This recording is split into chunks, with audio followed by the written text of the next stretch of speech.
My name's Alistair Moore and I'm the co-head of Morrison Foerster's Global Technology Transactions Group, and I lead the firm's European technology team.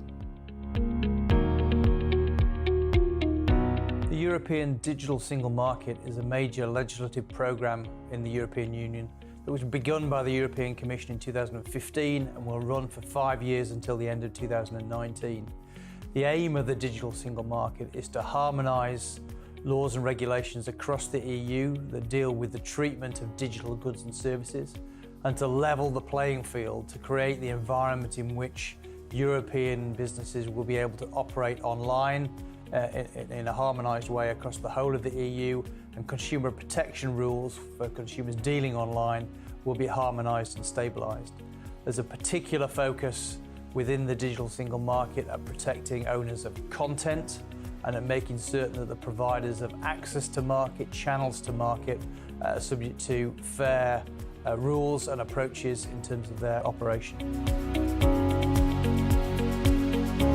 The digital single market is broken down into 3 pillars and 16 key actions. And the role of the Commission over the past 3 years has been to create legislative proposals in each of those 16 key action areas. And those range from quite specific proposals in relation to harmonisation of VAT on digital goods and services and the regularisation of the cross-border parcel delivery market, which obviously supports the e-commerce market, to more policy proposals such as creating the environment in which e-government services will operate.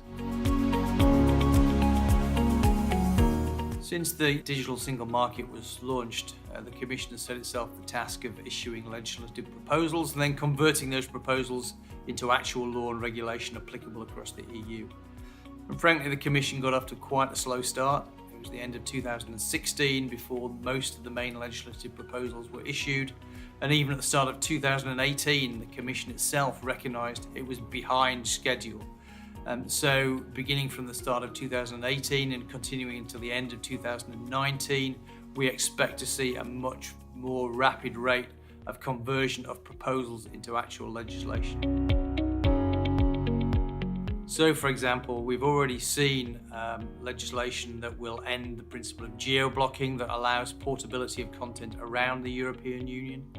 We've seen legislation that will improve the enforcement of consumer protection rules for consumers doing business online. We've seen proposals for copyright protection, more applicable to digital goods and services. We've seen a new audio-visual media services directive that will address new ways of delivering TV and broadcasting rather than traditional cable and satellite and analog TV. And we've seen proposals that have been converted already into legislation for the harmonisation of the collection of VAT for businesses doing business online. In the next phase of the digital single market, we expect to see more of the same but quicker. The Commission has already signalled it wants to move more rapidly to take legislative proposals and turn them into actual laws and regulations that will apply across the EU.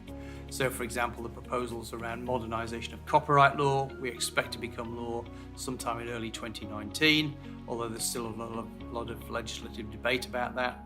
We expect to see the proposals around audiovisual media services become law. We expect to see the Commission take forward its proposals around the fair treatment and dissemination of non-personal data. That's the counterpoint to GDPR, which obviously applied to personal data, which became law in May 2018. Interestingly, what the digital single market doesn't really cover is the adaptation of European laws and regulations for the next generation of technology.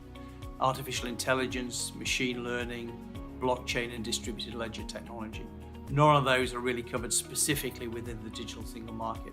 So that's really what we expect to be the next generation of what the European Commission will produce in terms of laws and regulations from 2020 and beyond. That's not currently within the digital single market, and we know the European Commission is looking at areas like this. So it's, for example, it's produced a communication around the treatment of artificial intelligence. That will come sometime in 2020 and beyond, but it's not currently within the proposals.